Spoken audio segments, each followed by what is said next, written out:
welcome to episode 57 and the second episode in my special Lister series.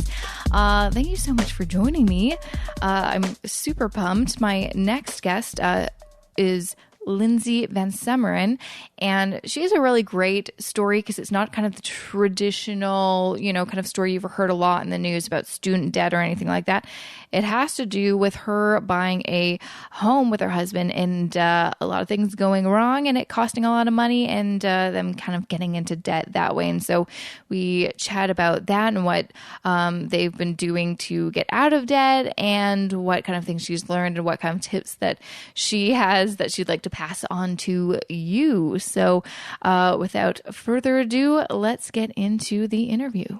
Yeah. Okay. So, thanks for joining me. As you know, many people know if they've listened to some of the other episodes from this kind of debt series, I did a blog post that featured 4 awesome women who are in debt, but they're doing what they can to crush it in, a shorter amount of time than regular. And so you popped up. I can't remember how we connected. Maybe it was over email or Twitter or something like that. But I needed to interview you. Because I really liked your story, and you're just like, what you're doing is very relatable, but also inspirational. And I think it'll help motivate people to, that are in similar circumstances, crush their debt too. Yeah. These kinds of stories helped me when I was getting started. So it's always great to hear other people's perspectives. Absolutely. Yeah, I think especially when it comes to paying off your debt, like even for me, when I kind of the only kind of loan I ever really had was a student loan. And I didn't know, no one that I knew ever talked about student debt, but I know they all had it. Mm-hmm. Yeah. There's only a couple maybe really vocal people that had like $50,000 and they'd be like, yeah, I'm really in the hole. I'm like, yeah, you are. That's scary. Yep. But no one else really talked about, being in debt and what to do. Like I had asked my parents, how do I pay this off? And they're like, well, you just have to buckle down and save it up and pay it off. I'm like, oh, okay. So I want to get more into your story specifically because yours was student loans and a car loan and then also a house. So where do you want to start? How did you start getting into debt? How did this all kind of start? Well, I think it all started with the student loans at first. I took out a couple of private student loans to fund me going to school when I was an undergrad, and also to pay for my living expenses. And at the time, I had no idea how much money to take out or like how to calculate anything like that. So I went to my parents and we just together came up with a number out of the blue. It was $25,000 and we did that twice. And so that initially was $50,000 of debt, and over time the interest has grown on it, of course. And and after that we got a car loan, a couple of them. We've paid one off already a while ago, but we're still working on one. And we also bought a house back when, I think it was like 2008 or so. Me and my husband, he was over in Iraq and he came back and we're like, it's time to be adults now. We got to buy a house because that's what you do when you're grown ups. That's what you do. Yep. Supposedly. Yep. So we bought the house and it was great at first. We loved it. But where we were living in northern, kind of like middle of Alaska at the time. And there's this thing up there called permafrost, which is like permanently frozen ground, and it thaws like the very tip of it, like the top of the ground, but through the whole summer and everything, like just a few feet underground, it's completely frozen, and that kind of messes with the soil stability. And so, like the house has had all kinds of problems. It's got like a buried septic tank. It had a buried water tank and all kinds of things, and it would just heat up and slowly sink into the ground, and all the pipes would get like messed up and fall off, and just a huge hassle. And we've spent thousands of dollars. I think I calculated at one point I think we've spent up to $35,000 so far just on repairing this house, and we don't make that much money. And so some of it we've been able to pay off just right off the bat, but most of it has turned into debt as well. Wow. And I'm pretty sure that's pretty common. You think you know what you're getting yourself into, especially buying a house on land. You get an inspection, but these things happen. Yeah. Like a year from now, we have to replace the whole roof, or this blew up. We need to replace it. Yeah. So people tell you like common. You need to budget for these things, or you need to like be prepared to fix things when they break, but they don't tell you like how to budget for it and like how much you should and what to expect, what's normal breakdown and things like that. So knowing kind of what you know now, because you've had the house for a few years now, I guess? Yep, since 2008. So yeah, about. So how would you, if you could go back, how would you budget for those kinds of expenses?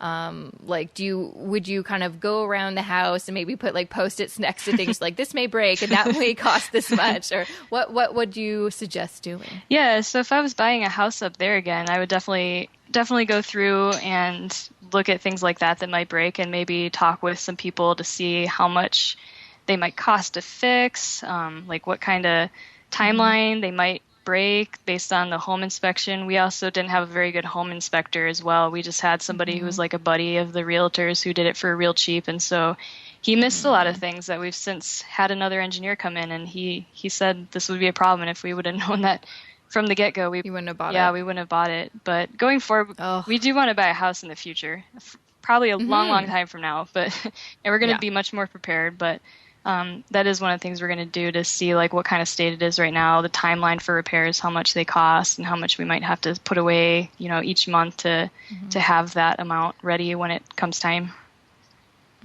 So what are your kind of plans with the house now? I think in your blog or in your my interview with you for the blog post, you were talking about trying to sell it. Yeah. So we've made a bunch of repairs to the house to make it more marketable. All the things that we can fix on it should be fixed for now until, the ground moves again. But that's part of the owning this house, unfortunately. And we do actually have somebody who has contracted to buy the house. They're just waiting for their funding to come through. So finally, after we tried selling it since 2014, so we're finally just now, 2 years later, getting ready to sell it. Well, fingers crossed that this all goes through. That would be amazing. What do you plan on, once you sell it, are you going to just continue renting where you are, or what are your kind of plans? Yeah, so we're going to make a small amount, like $5,000 or so from the sale of the house, hopefully, and we're going to put that towards some of the debt that we have. And then we're working right now on building up a down payment for our future home. We're moving at a pretty slow pace, but we are making some progress, and we're planning on saving up for a 20% down payment so that we can avoid PMI charges and things like that, and be more financially stable. Because when we bought the house in the first place, we also used a zero down VA loan, so we have very little equity in the house right now. Something we want to avoid in the future. It would also help with our mortgage payments and things like that too. Well, that's good. Yeah. Well, it's, unfortunate that you went through what you did, but at least A, you learned, lesson learned, and B, you can share it with a bunch of other people so they will also learn from your experience. So that's, there's the silver line. Yeah. So do you remember, this is almost kind of a test, do you remember how much you told me was your kind of starting debt? Yeah. So my starting debt was $82,000, or no. That's how much I have now. Oh, yeah. I know. It was like, you were really close. 87. Yeah, 885. 885. Yeah. There you go. That's amazing that you remember that, because those are like, it's not like a round number. 87, 885. I'm cheating a little bit. I also have it right here, so. Oh, do you? Very smart, very smart. So you had that, but you were able to kind of put some money to pay it down. So now it's only $82,568. Though it's probably, since then, it's probably gone down a little bit. Yeah, right now I think it's at $81,662. Very nice. Very nice. So you mentioned to me for the blog post that you use a thing called Ready for Zero as a kind of a tool that you use to help you. I've never actually used that. I've heard about it. What does it do? Yeah, so I have a lot of loans from all kinds of different sources. I've got, auto loans, student loans, personal loans to pay off house repairs, things like that. So I have all these different places where I have debt. And what Ready for Zero does is it kind of collects them all into one place, and it automatically logs into the accounts, pulls everything up onto one page so you can see your status. And it gives you all these little numbers. Like I'm a number cruncher. I like looking at all the little numbers and everything. It tells you when you're going to be debt-free, how much you've paid off so far, how much more you have to go, how much you're paying in interest each day. And you can create a custom plan for yourself on how to pay off your debt. And you can, there's these cool little sliders I like to mess with. You can move the slider around and increase or decrease your payment amount. So you can see what effect paying more or paying less has on your final debt-free date, which is ultimately the thing that people want to know when they're going to be debt-free. So I really like it. Yeah. It's really cool. That sounds very handy. Is it free? Yeah. Yep. Oh, okay. Yeah, it's totally free. I love it then. That's awesome. That makes it all better. Wow, I'm gonna have to check that out. That's actually really handy because it's sometimes you need a handy tool that already knows how to do what you want to do instead of going the Excel spreadsheet route and trying to use a formula. Yeah. Sometimes you're like, no, I just need a tool that I can plug in some numbers that tells me what I want to see. So that's awesome that you found that tool to help you. So, I know we kind of touched on this a little bit, but since you have, kind of the debt from the house and the car and from student loans, and you're still kind of chipping away at it, but I know you'll get to where you want to be very soon because you seem like you're on a really great path. What are some lessons that you are so glad that you've learned from this experience besides kind of all the house stuff? Yeah, so I think the biggest thing that this has taught me was just it's taught me a new way to help make money for myself because paying off all the debts and with all the house repairs on top of that, just piling in all the time, we were sinking financially, basically. Yeah. And I didn't want to be in debt for the rest of my life. I used to think that debt was like just something I'd have forever. And as each payment kept cropping up from all the different loans I had to take out, it just wasn't making sense. And we weren't I wasn't living the way I wanted to. And so I started looking for extra ways to make money on the side. And I fell into freelance writing kind of. And I've tried other things before, like doing little surveys, and transcribing things online. But they helped, but not as much as finding like a good, solid way to make money that would help me catch up on my bills and start to make progress moving forward. And so far, using this freelance writing, the extra income from it, I've been able to catch up on all my bills. And after we sell our house, we're going to be able to put away like almost probably an extra $500 to $1,000 each month towards our debt, which will make it go away even faster. And then I've realized through going through this whole process that debt is not, like I was saying before, I used to think debt was just a normal part of life. But through all of this process of payments and everything, I've realized that it's basically you're selling your life away. Like you're literally selling your future time away and realizing that it doesn't have to be that way. I can be debt free and then I can do whatever I want. Basically, if I have enough savings, and everything, that's been an incredibly empowering thing. I can, the doors are suddenly opening for me again in the future, not right now, but I'm working to get there. Absolutely. And guaranteed once you do make that, when you are financially free, which will hopefully be in just a few years, you'll realize how awesome it is. And I think that's a big reason why I want to do this debt series is so many people are in debt. Most people are in debt. But they either feel incredibly alone because, lots of people don't want to talk about it because it is kind of, some people feel ashamed or whatever. Or, besides feeling alone, they feel trapped and they feel like, it'll be forever. I'll be in debt forever. I have friends who have incredible student loans and they feel like, well, I'm just going to be paying this off forever. Yeah. And I'm like, it doesn't have to be like that. And that's awesome that you kind of took the initiative instead of just being like, well, we have to live, to the bare minimum. You went out there and found a second stream of income, which is awesome. And it seems like, not just a second stream of income, but something that, actually gives you pleasure and is, something that you are really passionate about. Yeah, it's a lot of fun. It's amazing. I was working in a crappy job before this too that I didn't really like very much. It's fine for other people, but it just totally outside the scope of what I wanted to do. And that was also another layer of depression. I was stuck in this position that I didn't want to be in, and I had to be in it because I had no other way to make money. But through this other side income that I've been making, I could switch to doing that full time if I wanted and just do fun things and make more money doing it. Absolutely. No, I've definitely been in that space where I'd say kind of, when me and my husband moved to Toronto and we didn't have any jobs, I was desperate for a job. And then I stayed in jobs for the paycheck, but I absolutely did not love. I wanted to quit every day kind of thing. Yep. And it was one of those things where it's like I wasn't, necessarily drowning in debt, but I also knew I could not leave that job because I have to pay my rent and my bills and everything. So when you kind of set yourself up in a position where you're debt free or, you have enough in savings, you do have more flexibility and freedom to, well, no, I don't have to stay at this job. I'll be unemployed for a bit, but I can afford it. And then I can find the job that I want, which I think is, especially for us where, growing up, we're millennials, we were told that we could do whatever we want. And then we realized we get into a job, we're like, this isn't exactly what I had in mind. Not what I wanted. No, exactly. But it's still, we're always kind of trying to chase that job, that kind of dream job, which is good and bad, but at least we're not settlers. That's what I've realized. I don't know anyone who's really settling. Yeah. So that's something. Yeah. And through the freelance writing as well, I've quit that job.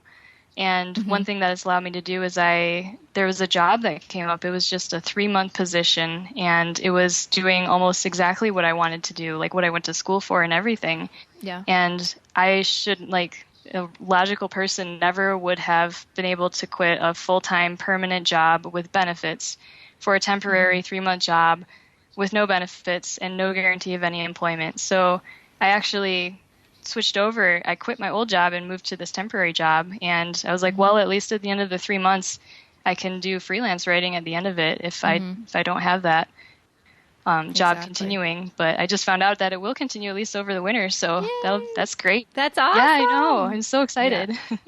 That's so great. I think that's another kind of misconception, I think, with contract jobs. And especially when I first graduated university, that was my first job. I had a 4-month contract and it was for a film festival. So there wasn't any way to extend it. But there's a lot of jobs that it's a contract, but most of them extend if you do a really good job and they can't, see themselves working without you. So that's awesome that, you were able to have the kind of freedom to make that choice. And now you're working at your, a dream job. Yeah. That's awesome. Yeah, it's great. All right. So just wrapping up, I know you've mentioned a lot of great things, but if you can give a couple pieces of advice for people that, are kind of in your same boat, maybe they have 80 grand that they still have to chip away at, or they're in a same situation with the house where they've kind of got a money pit on their hands, what would you suggest for them to kind of break out of their, debt prison, so to speak? Yeah. So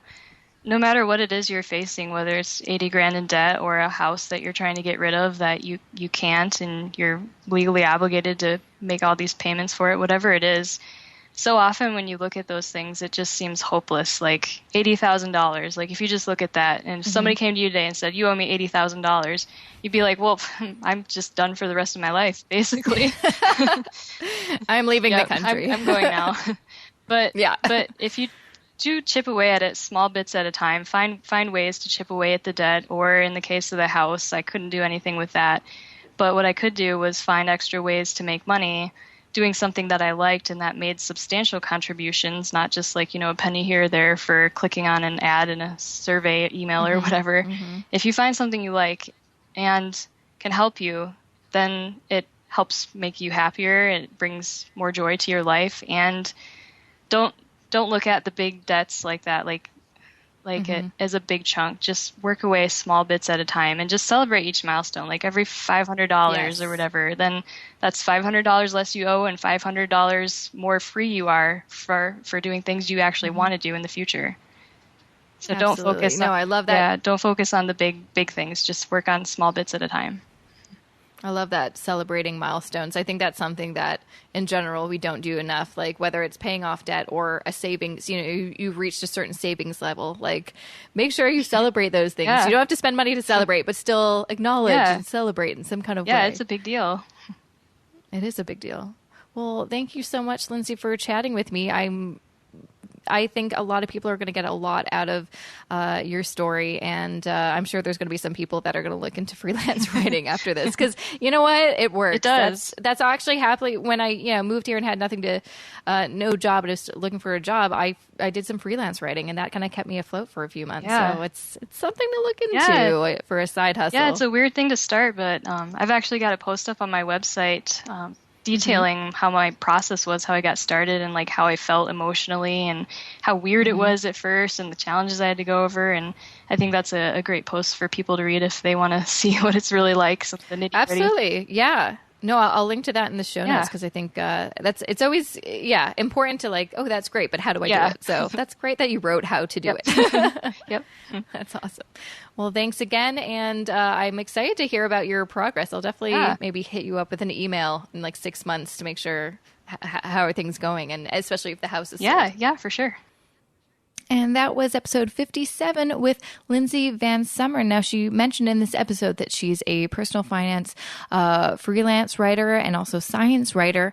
And if you want to check out more about her, you can at her website, LindsayVanSomeren.com. Very easy. I'll also include a link in the show notes in case you want to check that out. Make sure to check out the show notes at jessicamorehouse.com/57.